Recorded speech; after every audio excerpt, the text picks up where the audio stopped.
Welcome to Organizing Life's Daily Demands. My name is Peter Gordon, and I'm the president of New York Financial Organizers. We're daily money managers. We help people pay their bills, file insurance claims, do budgets, we help them organize the financial side of life's daily demands. And the purpose of this website is to introduce you to other professionals who can help you with organizing other parts of life's daily demands. And today I'm thrilled to have Deborah Donenfeld as my guest, and she's the owner of Photosynthesis Coaching. Hi, Deborah. How are you doing today? Hi, I'm good. Thank you so much for having me. My pleasure. Yeah, I'm excited about this because it really flows into the work that you do flows into very well with the many of the clients I have who are struggling um, in dealing with the um, issues that come up with whether it be aging parents or possibly special needs children or absolutely both. So why don't we start off by you telling us a little bit about yourself and what you're doing and how you got here?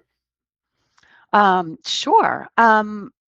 Well, let's see. I started working as a coach in this particular niche. I work with people who are going through difficult transitions or difficult changes. And I started doing that because I went through my own really difficult changes, about four big changes all at once, any one of which would have been enough. But often that's the way it goes. When you have one change, it often sort of leads to others. So, I went through a really, really difficult time. Divorce was one of the big changes, and moving was another one. And the bottom falling out of my finances was also part of it. So it involved looking for new work, looking for a new apartment, uprooting my children, worrying about how am I going to put food on the table for my kids for a good couple of years. It was a really, really scary time. And so now, at the end of it, I thought, wow, it would have been really nice to have a guide. It would have been nice to not have to go through that all by myself and figure it all out by myself. And so now I'm just trying to be the guide for people who are going through those kinds of difficult change. Right. And how do people find you? How do you get your clients? It's mostly word of mouth, really.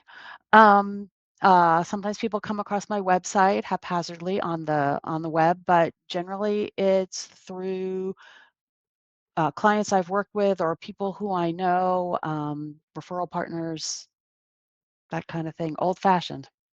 Yeah, I know, myself included. That's what I kind of like the fact that I'm old school in that Yeah, regard. yeah. And yeah, those transitions are difficult. I started this business as a result of having issues with my parents. So kind of in the same way, it kind of grew out of me helping them, and luckily I found this. Um, so, can you give us a couple examples of how you've helped people, navigate the issues that they might be having with their aging parents?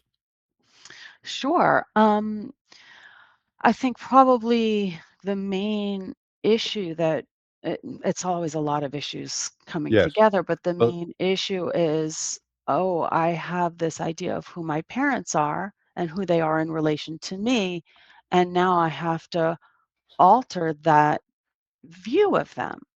And I think that that is a really, really hard thing. We don't even necessarily realize that we have that view, right? We don't even realize that we think of them still in a certain way. And but of course we do. And so now often there's a little bit of a shift where we move into the caretaking role and they step back and in more of a, for lack of a better word, more of a child role. Like we're switching roles role basically, reversal. a role reversal. And so that can have a lot of emotional components to it. And we might feel really resistant to that. And then on top of it, it's often happening at a time when we're super busy, we're at the height of our career, we have children, we have a family, we're running around like crazy people and trying to keep everything in check. And now we have this additional responsibility. And it can feel really overwhelming. Yeah. No, I understand that. I have an issue. I have a client now who's so based in New York City, and the client lives in Westchester, and her mother is in South Jersey, and she has dementia, and it's getting worse, and her mother doesn't want to change. She doesn't want to move where she could use the help, and it's exactly that situation where this woman is at the height of her career, and she's really having a hard time trying to take care of her business and her children, and now dealing with the mother. And Right. I think that psychological component is really important. So how would you help people navigate the changes that are necessary? Well, first, I think you have to acknowledge what's going on, right? The first thing is what is happening and acknowledge that you don't like it. Mm, And sometimes mm, we don't even allow ourselves to feel the way we feel. Like, of course, I can't feel this way. Maybe we feel sort of somewhat resentful, or we don't want to have to spend the time to take care of an aging parent, but we do, but we don't want to. We don't want to really necessarily acknowledge it. It's okay to feel anything, right? The proof is in it, how do we act on that, right? If you say, well, I don't want to help my parents and I'm not going to, and screw them, like that's a different story, right? I mean, and there may be all kinds of reasons. I don't, people have different relationships with their parents and all kinds of things, and I don't want to minimize that. But the point is, it's okay to feel, I don't really want to do this. And I think that's the first step in acknowledging it, acknowledging that. And then, as you sort of work through it, you're moving into a different phase of your life. This is a big change. And with this change comes loss, because with every change comes loss. Even with changes you want, there's yeah. loss involved. And this may be a change that you don't want. And so there's going to be an even bigger feeling of loss. How can we make space for you to mourn that loss, right? It's okay. Let's move through it. Let's feel it. Let's acknowledge it. And what are the concrete steps that you need to take one by one, little by little, so that you can sort of conquer this overwhelm and feel like this is manageable. I can do it. I can take care of it. I can ask for help where I need to ask for help. That's also a hard thing for Very a lot hard of people. for So, everyone. not just the aging parent. The aging parent often doesn't want to ask for help, but also the adult children. I'm going to say, especially women, often don't Right, want to ask for help. right. Why do you think that is? Well, in much of the same way that our society is not set up for this, we have not evolved into a society that takes care of its elders and um, acts as a village, right? We don't do that. In that same way, we have come to expect that we can just do everything. I think it actually, if I think about it now, it starts with Right. school. Like you go to school and you're just supposed to be good at everything. You're supposed to get all A's and there's no like finding out what is it that I really like and that I'm really good at. And maybe some things I'm not as good at. No, you just have to be good at everything. And I think we just carry that into our lives. We have to be Uh, good at everything. We have to take care of everything. We have to be on top of everything. and And asking for help is a sign of weakness. mhm, asking for help is a sign of weakness. Yeah, And it may go back to childhood for a lot of yeah. people if they Oh, were absolutely. parentified children who were expected to take care of siblings, possibly even emotionally take care of their parents, and certainly have no needs of their own. Well, as a child, that feels like very much a matter of survival. I have to take care of me and everybody else. Otherwise, I'm not going to have the acceptance slash love of my parents, which means I may not survive, right? Like that's a simplistic way of thinking about how, our child brain works. So if we carry that into our lives, then it feels like it may feel in a subconscious way as as an act of survival to make sure to take care of ourselves and other people and not rely on anybody else. Yeah, no, that's very true, and, I mean, there was you said it quite a bit there, I did. which is great, and, you, what really resonated with me, among other things, was that we're not set up to take care of the elderly in this country, and it's only getting worse. And you know, I'm kind of fortunate in that I've found an industry which is kind of in a huge growth opportunity. That's the good Right, news. The bad news is that there are limited services for so many people, you know. right. And and then the whole thing about asking for help, it's really critical. The problem is that even if you want to ask for help, where do you go? How do you find somebody like you? Or how do you find somebody like me? You know, you can't, if you type anything into Google, you're gonna get some big company that wants to sell you an app. Um, Well, that's true. I mean, I do think that the coaching industry, for better or worse, is really expanding. There are so yes. many coaches out there. To find one that can help with your specific issues, I mean, that's a little bit of a challenge, but there's certainly people out there. But again, we have to go back to the first step of I'm willing to ask for help, even help from my friends, from my Yeah. Yeah. family. And then, you know what? I need something for me. I need to and to allow yourself to spend money on yourself, Yeah. right? Yeah. That Yeah. kind of goes hand in hand, which It's is, complicated. makes it a vicious cycle. Yeah. Yeah. There are a lot of caregiving organizations coming to the fore. Mhm. It's very interesting. Hopefully, I'll have some people in those, on this podcast. Right. Um, but it's interesting, and we're exploring that, my partner and I. And so it seems like there's like a kind of a crossover with coaching and therapy. Do you want to Mm. talk about that? And Yeah.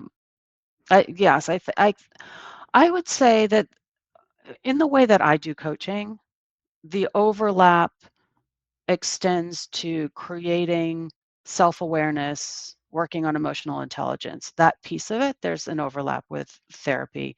Um, where I distinguish it is, if somebody has some kind of a clinical diagnosis, if they are clinically depressed, if they have addiction issues, if um, even something like ADHD, if that's the focus of what they want coaching for, that's not for me. That I mean, I'm not trained for that. That's not as far as I'm concerned. That's not those are not coaching um, elements. Some you would go to therapy for that. Um, Therapy tends to look back and look at the problem. Which I mean, I am a huge fan of therapy. I think it's great. If you haven't had therapy, go have therapy. It's awesome. But it does tend to look back and look at the problem, whereas coaching is more forward looking and coming from the approach of you are a whole person who has access to intuition and your inner wisdom. And I'm here to help you access that so that you can take an action step. And there's a big action component in coaching that doesn't exist in therapy so much. So I think those are really the differences that I see. I love that about the intuition. Hmm. And I think as we get older, hopefully you recognize, and I can only speak for myself, but I recognize, I know I get a good feeling about something or a bad feeling about Hmm. something, and it's usually right. It's usually spot on, Right. and You learn to listen, right? You learn over the years as you hopefully, say, "Oh, I knew I shouldn't have done that. Oh, I yeah, had a feeling." Then you start and you overrode it, right? But then hopefully as you get older, you start to say, "Oh, you know what? I'm having that feeling again. I'm going to listen to it this time." yeah, oh, absolutely, absolutely. And one thing we talked about offline was navigating the changes in yourself. Uh, could you Mhm. expand on that a little bit? Well, that cliche about change is the only constant in life. Yes, yeah. Right. So And that we're I would say that about New York City. The only thing constant in New York City is the change. is the change. And that's true. And I think it's reflected in us too. I mean, we are constantly changing and things are constantly changing. And we get very attached. We get very attached to the way things are. Sometimes even the negative things we get because they're Oh, yeah. familiar. And it's very hard to when things start to be a little bit different, I think it's a very human response to have a little resistance to that. And, some people say to me, "Oh, I love change." And it's like, okay, that may be true, but I'm sure there are certain changes that you wouldn't love, right? Like you love the changes. Maybe you do love the excitement of things being new and different and things changing. And there are people who love that and there are people who don't love that. But I think we can probably all agree that when a change comes at you that you were not expecting, that you don't want, that it can be very, very hard to navigate Yeah. that. And Yeah. so that's sort of what and there may be health, it could be anything, right? It could be health changes. It could be a divorce you don't want. It could be things happening at work that you don't like. Um, you know, I mean, I don't know why this just came to me. It could be your child deciding to marry somebody you don't particularly like, or choosing um, a profession that you worry, is not going to take them where they need to go. It could be anything, but all of these things. How do we get in touch with what we're feeling? Allow the feeling instead of pushing it down. Mourn whatever losses are coming, understand get curious about the obstacles, right? There are obstacles in the way often of us getting what we want sometimes. How can we get curious about them? That's sort of a lot of the work about like the internal work about changes going on for individuals, I think. I think that curiosity about obstacles is really important because often we say, why is this happening? I don't understand why this is happening. I want to get to X, but this thing is getting in the way. And what you're not really saying, why is this happening? You're really saying, I don't like that this is happening. Right. And Right. so how do you actually ask the question Right. and say, why is this happening? What's going on here? What do I need to see in this? How do I need to grow into the person I need to be to overcome this obstacle? Like those are questions that come out of curiosity that can take us somewhere. Yeah. W- that made me think of being able to sit with your feelings and Mhm. not shut them down Mhm. and being uncomfortable Mhm. and not always looking to medicate that and just, and that's a chore and it's really helpful to have somebody guide you through that, Yeah, in I the think proper so. way. Yeah. Yeah. And it doesn't need to be a therapist, It and doesn't that's the always need to benefit be a of coaching. therapist, Yeah. right? Yeah. Yeah. Yeah. Well, this is great, Deborah. I really appreciate you spending the time.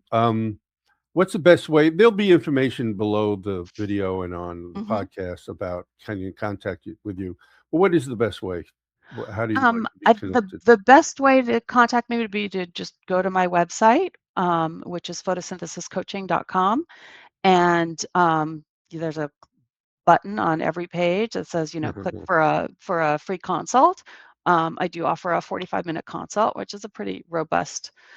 Uh, Wow, that's great. yeah, That's great. I think it's important if somebody's going to spend the time that they, first of all, before they sign up with me, I want them to have a pretty good idea of my style and see if it's right for them. And if we're not the right fit, hopefully they'll get something out of the consult as well. Right. So that's why I do that. People can We also we ha- we have the same process. We don't okay, charge for yeah, consultation. right. Have a consultation and Yeah. see if it's right for you. Because Sure. it's a big lift. This, if you're going to make a commitment like this, you really want to make Hmm. sure you're with the right person. That's right. Yeah, it is really important. And people can also, if they wanted to email me directly, they can email me at ddphotosynthesis@gmail.com, which is pretty easy. But whichever is the easiest for people to Yeah. use, either way, they can get a hold of me that way. That's great. So thanks again. I neglected to say early on, we know each other from a wonderful networking group, We do. and because of that, I mean, I know I always say this about in my work. I'm the expert in what I do, but I like to stay in my lane. But I know all the experts in the world that I deal with seniors, and our group has expanded that, Yeah, it's a exponentially. great Amazing group. group. Yeah. Yeah. Yeah. Thank you so much, Peter. This was My really pleasure. fun. Okay, great. Thanks, Deborah, and Okay. bye everybody, and see you at the next video.